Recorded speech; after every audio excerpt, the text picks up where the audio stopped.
तो दोस्तों देख सकते हैं ये है हमारी गुड़िया जो कि एक लक्ष्मी के रूप में हमारे घर में आई है।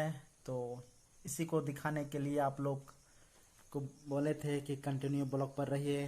तो यही है हमारे बेटी जो कि प्रथम पुत्री के रूप में हमारे घर पे आई है।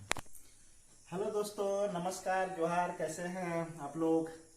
तो दोस्तों आज का दिन बहुत ही अच्छा दिन है जो कि हमारे घर के लिए और आप लोगों के लिए भी।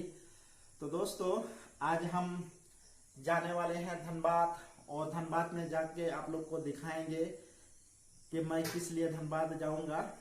और आज का दिन जो है, आज का दिन बहुत ही अच्छा दिन है और किस तरह से हम कह सकते हैं कि आज का दिन अच्छा दिन है। तो आप लोग ब्लॉग में कंटिन्यू रहिए, शुरू से लास्ट तक देखेंगे तब आप लोग को पता चलेगा कि सही में हम किस लिए इतना खुश है और हमारे घर के लिए बहुत ही खुशी की बात है।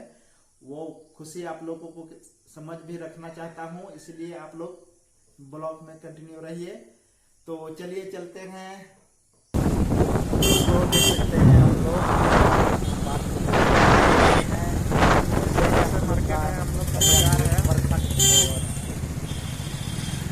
पुलिस स्टेशन भी बलियापुर में पड़ता है। तो हम अब बलियापुर पहुँच चुके हैं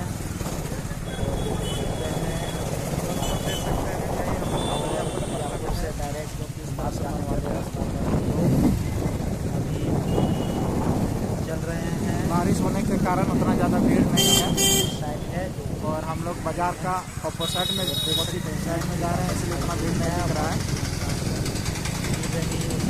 तो यहाँ बोट आप लोगों को दिख रहा है जो कि सिंदरी है 15 किलोमीटर, झरिया है 11 किलोमीटर, धनबाद है 15 किलोमीटर और बोकारो में 50 किलोमीटर।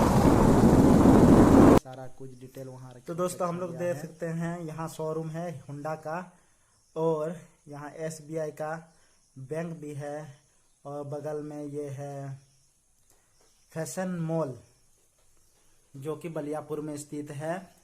और कुछ ही कदम आगे में हम लोग देख सकते हैं जो बलियापुर प्रखंड का थाना है, जो कि ये बगल में ये मॉडर्न थाना बनाया गया है, जो कि सभी जगह अभी देखने को मिलता है कि बहुत ही सुंदर सा पुलिस स्टेशन रहता है, जो कि यहाँ देखने को मिला। और आगे देखते हैं क्या क्या मिलता है। तो दोस्तों हम पहुँच गए हैं करमाटर ढांगी में स्थित धनबाद में आभा नामक एक हॉस्पिटल, जिसमें मैं आया हूँ और मैं और मेरा भतीजा साथ में पीछे में है। और हम लोग ऊपर तला जा रहे हैं जहाँ पर मेरा सुपुत्री एडमिट है। देख सकते हैं ये बच्ची हमारे घर में अभी परवश कर जाएगी और हम बहुत खुशनसीब हैं जो भगवान ने मुझे प्रथम बच्ची हमको सुपुत्री में दी है लक्ष्मी के रूप में। और इधर नर्स लोग बैठी हुई है, मैं बहुत खुश हूँ।